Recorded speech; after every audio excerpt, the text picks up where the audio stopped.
से दिन बापा नीलकंठ महापात्र माता रत्नाबाई महापात्र निजर 1 वर्षर शिशुर वार्षिकी पालन करने सेरंग स्थानीय मंडल पालक स्वर्गत श्रीभूषण नायक को घर को डाकी।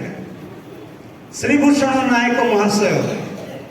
से शिशुटी को धरी 1950 साल जनवरी मास 24 तारिख में 1 वर्षर शिशु को धरी प्रार्थना करथिले एवं नामकरण करथिले। एई शिशुर नाम हेबो जिरिमिया। केवल सेति नुहे कोलस्थित शिशु को लक्ष्य करी से कहिथिले याठारे उत्तम लक्षण देखुची ए दिने प्रभुंकर सेवा करिबो। से दिन छोट शिशु से मोर जन्म तारीख इत्यादि आपण मैंने बाहर कर 1950 जनवरी 24 गला 2024 जनवरी 24 सकाळे पालक महाशय मो घर उपस्थित हेले। स्थानीय मंडल के पालक मोर 75 वर्ष निमंते प्रभुठारे प्रार्थना करते। जनवरी 24 75 वर्ष पूर्ण है। वर्तमान 75 पर मोर बयस ए सबुर मोर उन्नतिर पछरे मोर माँ अच्छा से जड़े धर्मपरायण माँ।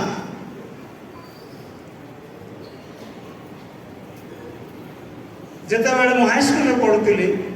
प्रथम चिठी तार थिला से चिठी उल्लेख कले बाबू एही व्यवस्था पुस्तक तुम मुखरु विचलित न हे ताहा मानिबा पाई करिया पाई तुमे दिन राति ताकू ध्यान करिवो ताहेले तुमरो मंगल हेबो तुमे सुखी हेबो। यही कथा से उल्लेख करते ताहले मो जीवन में मो मंगल लाभ करने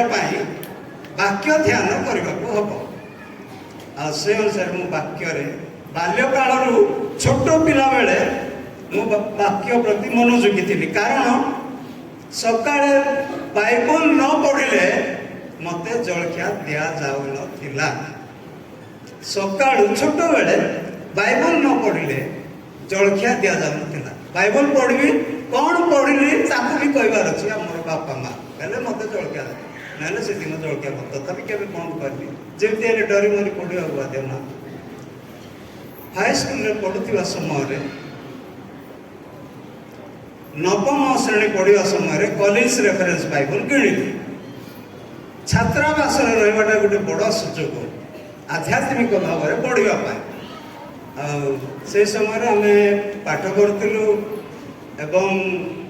प्रचार करूँ पिला पाखे गोटे घटना अनेक घटना भर गोटे घटना कहबी दिनकर घटना से दिन कुक नथिले रांधिबा खरा दिन आमर वर्तमान भुवनेश्वर अवस्थान करथिबा पालक पाणी बाबू झालार सिंह राजेंद्र पाणी आश्रयगढ़ विक्रम पाणी ए दी जन को मु सब बेले शला बोले पाखे रखी पाठ पढ़ा समय कथा मुझे दिने खरा दिन उपरणी समय ए महाशय माने रोषे कर झरका पाखे बानियान पिंधि ना कि ना झरका पाखे मुझे छिड़ा होमती अन्य पिला अच्छे कथबार्ता हो महाशय कौन कर जानी से रोषे करते चारू फुटुची पूरा चुली रे चारू फुटुची एत बड़ बेला काढ़ला कौन भाविला किए जानी चारू आड़ मोर पिठी रे जोर छाड़ा कौन गली लोक फुटवा चारू उंगा देहरे पिठी रे मार्ची धरिकी कौन करी मुझे कहनी पार्टी फिटेबी तार मुह नहीं से बुड़े देवा मात्र मुझे करना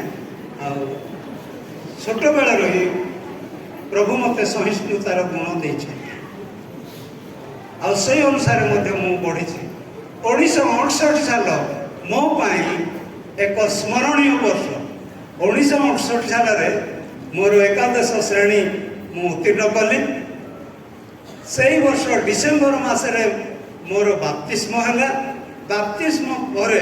सांगे सांगे सारंग मंडली युवक समितिर संपादक हो गए 1968 साल भ्रमरपुर मंडली रे महासभा से महासभा रे बालक अभिषेक मोर माँ महिला सम्मेलन सभानेत्री से महाजनी महिला सम्मेलन लेखिका ब्रह्मपुर महासभा को 1968 साल मोर अज्ञात अजणार से माने बहु कर मोर बापा माँ मु कहली मु कॉलेज रे पढ़ियार अच्छे तो जॉइन करी बापा पूरा मना करदेला मैं एत टंका आनी पारि आराम सब फिलअप कर बेसी ना टंका 50टा दियो मु जाइक मु जॉइन करी बापा पूरा मना करदे जे नाई आम तो पाई गोटे झील देखीचु आम केते काल बचु बाध्य से झील को बोह कर कौटी देखीच झालार से कौन करते मोर जवाब देवार किसी ना पिता माता बाध्य हेली महाजनी सहित परवर्ती वर्ष बह गला बह से किसी दिन छुट्टी नहीं तो तापर छुट्टी आम पलू मत सुजोग मिलला बड़पदा हाई स्कूल रे काम करने बड़पदा हाई स्कूल को जाए एवं से प्राइमरी स्कूल रे कार्य करते बड़पदार 1969 टू 73 पर्यंत आम रहीचु आई समय बड़पदा फाउंडेशन पड़ता पथर पुईबा हो ना भ्रमरपुर जाइए बाली काटुलु नदी भितर बसी बड़पदा चर्च पाए आमर नना माने आमर देढ़शुर माने सब थिले सेमान सहित मिसिकी आम थिलु तो ये भाव में बड़पदा मंडली में रोकली तापर जिते गोटे घर तांकर फ्री है से घर आसे आम बास करी 1973 ठारू आज पर्यंत बास करी आसुअछु तेबे जो दिन मु जालार सिंह आसीची से समय ठारू मते संडे स्कूल रे पुरेले संडे स्कूल समितिर प्रतिनिधित्व करी प्राय संडे स्कूल सम्मेलन अधिकांश पद भी सरई दे प्रभु से प्रकार सुजोग देले अनेक समय मु मंडली मध्य डिकन पदवी जिते आसिली अभिषेक डिकन पूर्वर अभिषेक न था वार्षिक निर्वाचन डिकन भाव में मंडली सेवा कार्य कर सेवा कार्य करने बहुत कष्टकर व्यापार कारण एपना को नम्र करने को हम ए शिक्षा देवार क्षमता थी आम प्रचार करुचु किंतु से प्रभुंर आत्मा काम करना से प्रचार किसी काम कर भाई भाई मान मध्य तेणु बहुत जाग्रत सतर्कतार सहित लाइफ स्टाइल रे मोर लाइफ स्टाइल रे मु प्रभु को प्रचार करवा शिखी से मु शिक्षा समस्त शिक्षा दे पारे किंतु समस्त नम्र हो पारे समस्त शिक्षा दे पारे किंतु गोटे कथा कहली पिठी रे चार पकेवा ये अनेक कथा अच्छी सेगुड़ाक कहूनी बहुत समय हो मंडलीर डिकन भाव में मु सेवा करू करू पूरा ग्रामवासी सहित मु एपरी भाव में जड़ित मोर 5टी कन्या सेमानकर विवाह कार्य यही मंडलीर भाई भौणी माने कर प्रति विषय आज जमी आपण मैंने सहयोग कले ठीक सेमती मोर 5टी झीर विवाह समय आपण मानकर सहयोग प्रभुकर अनुग्रह छड़ा किछि ना शेष कथा मु कहबी मु प्रभुक सेवार रही